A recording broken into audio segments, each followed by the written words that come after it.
በስመ አብ ወወልድ ወመንፈስ ቅዱስ አሃዱ አምላክ አሜን። ውድ ኦርቶዶክሳውያን በሀገርም ውስጥ በውጭም ዓለም ያላችሁ እንኳን ለ2018 ዓመተ ምህረት ለጌታችን ለመድኃኒታችን ለኢየሱስ ክርስቶስ የጥምቀት በዓል በሰላም በጤና አደረሳችሁ አደረሰን። በዓሉ የሰላም፣ የበረከት፣ የፍቅር፣ የአንድነት፣ የስምምነት በዓል ያደርግልን። እግዚአብሔር አምላካችን ጊዜን የጨመረልን፣ ዘመንን የጨመረልን፣ ጎንበስ ብሎ ቀና ያደረገን፣ ተሰዶ ከስደት የመለሰን፣ እንድንኖር በማይፈቅደው ዓለም እንድንኖር የፈቀደልን፣ በምህረቱና በቸርነቱ ሁላችንንም የጠበቀን ሩህሩሁ ቸሩ ይቅርባዩ እግዚአብሔር ስሙ ለዘላለም የተመሰገነ ይሁን። እግዚአብሔርን ያየንባት መመኪያችን፣ ጨለማውን ባህሩን ያለፍንባት ድልድያችን፣ የሁላችን እናት ክርስቶስን ወልዳ የሰጠችን አምላክ ድንግል ማርያም ስሟ ለዘላለም የተመሰገነ ይሁን። በሰማይ ያሉ መላእክት በምድር ያሉ የቅዱሳን አባቶቻችን በረከታቸው ይድረሰን። እንግዲህ የጌታችን የመድኃኒታችንን የኢየሱስ ክርስቶስን ጥምቀት ስናስብ እግዚአብሔር የመረጠውን እግዚአብሔር ከፍ ያደረገውን ገና ከእናቱ ማኅፀን ጀምሮ እግዚአብሔርን በማመስገን እግዚአብሔርን በማገልገል ያደገውን ቅዱስ ዮሐንስን እንመለከታለን። ቅዱስ ዮሐንስ እግዚአብሔር የመረጠው እግዚአብሔር የባረከው እስከ መጨረሻው ስለ ክርስቶስ ዋጋ የከፈለ ቅዱስ አባት ነው። ዮሐንስ የኖረው በበረሃ ነው። ዮሐንስ ያደገው በበረሃ ነው። ዮሐንስ ማስተማርም የጀመረው በበረሃ ነው። ዮሐንስ የመጨረሻው የነቢያት መደምደሚያ ነው። ዮሐንስ ክርስቶስን ለዓለም የሰበከ ለዓለም ያስተዋወቀ የመጀመሪያው ሐዋርያ ነው።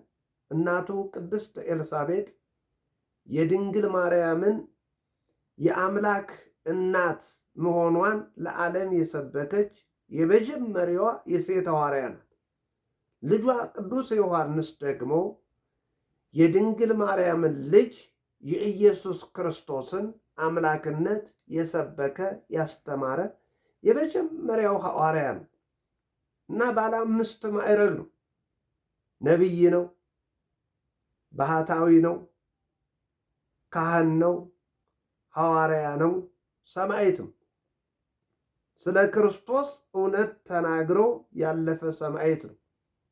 መንግሥተ ሰማያት ቀርባለችና ንስሐ ግቡ እያለ የሚያስተምር ነቢዩ ኢሳይያስ አዋጅ ነጋሪ ብሎ በትንቢተ ኢሳይያስ ምዕራፍ 40 ቁጥር 3 ላይ የተነገረለት ቅዱስ አባት ነው። ዮሐንስ የንስሐ ጥምቀት ያጠምቅ ነበረ።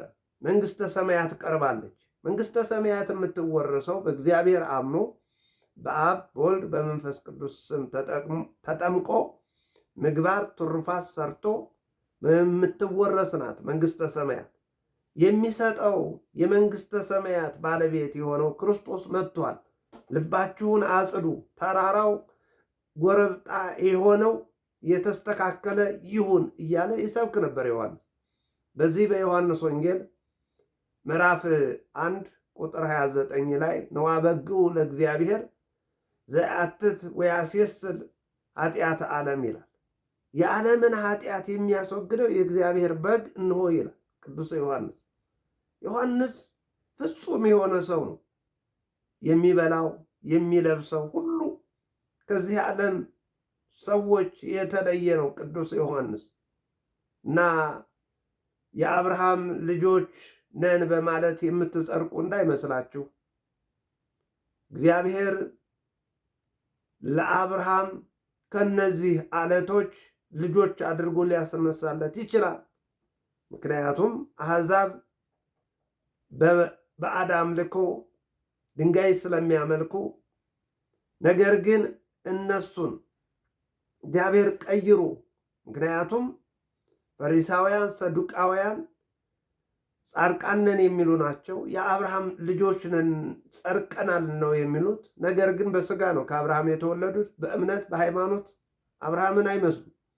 እጅግ ክፉዎች ናቸው። ወደ ዮሐንስ ሲያጠምቅ ይመጡ ነበረ። የሚመጡት ግን ዮሐንስ የሚለውን ለመስማትና ለመክሰስ ነበር። ዮሐንስ የንስሐ ጥምቀት ያጠምቃል። የዮሐንስ ጥምቀት የንስሐ ጥምቀት እንጂ የልጅነት ጥምቀት አይደለም። የልጅነት የሚያሰጠው የክርስቶስ ጥምቀት ነው። የዮሐንስ ግን የንስሐ ጥምቀት ያጠምቅ ነበረ። ስለዚህ ወደ ዮሐንስ ይመጣሉ ብዙ ቀራጮች። እናንተ የእፉኝት ልጆች ይላቸዋል። በዚህ ምድር ላይ እፉኝት በጣም ክፉ አውሬ ናት። ስትጸነስ እፉኝት አባቷን ትገላለች፣ ስትወለድ እናቷን ትገላለች። እፉኝት እንዲህ ናት። እናንተ የነቢያት ገዳዮች፣ ክርስቶስን የምትገሉ ሐዋርያትን የምትገሉ እያለ ይሰብካል። ዮሐንስ ልዩ ሰው ነው። ራሱን ዮሐንስ ማንነቱን ሲገልጽ እንዲህ ነው ያለው፣ እኔ የጫማውን ጠፍር አይደለም ከእሱ ጋር ልነጻጸር፣ የጫማውን ጠፍር እንኳን ለመፍታት የሚገባኝ አይደለሁም ነው ያለው። ከጫማው ጋር ራሱ አልነጻጸርም እያለ ነው ዮሐንስ። ዮሐንስ ልዩ ሰው ነው። የትሕትና መምህር ነው። ራሱን ዝቅ ያደረገ እግዚአብሔር ከፍ ያደረገው ሰው ነው ዮሐንስ።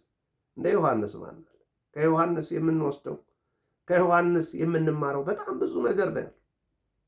ራስን ዝቅ ያደረገ ነቢይ፣ ራስን ዝቅ ያደረገ ቅዱስ ካህን፣ ሰማዕት እንደ ዮሐንስ ማለት ክርስቶስ ወደ እኔና አጥመቀኝ ማለት ይችላል። ነገር ግን ክርስቶስ ወደ ዮሐንስ ሄደ። እኔ በአንተ ልጠመቅ ይገባኛል? አይገባም። እንዴት አንተን አጠምቃለሁ አለ ይላል ዮሐንስ። እሱ ግን ምን አለ? አይ አጥምቀኝ፣ በባሪያው ፈጣሪው በባሪያው እጅ ተጠመቀ እየተባለ ያንተም ቅድስና የኔም ትሕትና ሲነገር ይኖራል። ስለዚህ አጥምቀኝ አለዋል። ስለዚህ ዮሐንስ ክርስቶስን ለማጥመቅ በዮርዳኖስ ይህን ጸጋ ይህን በረከት የታደለ ሰው ገሳሴ እሳት ነው ዮሐንስ። እንደ ዮሐንስ ማን አለ?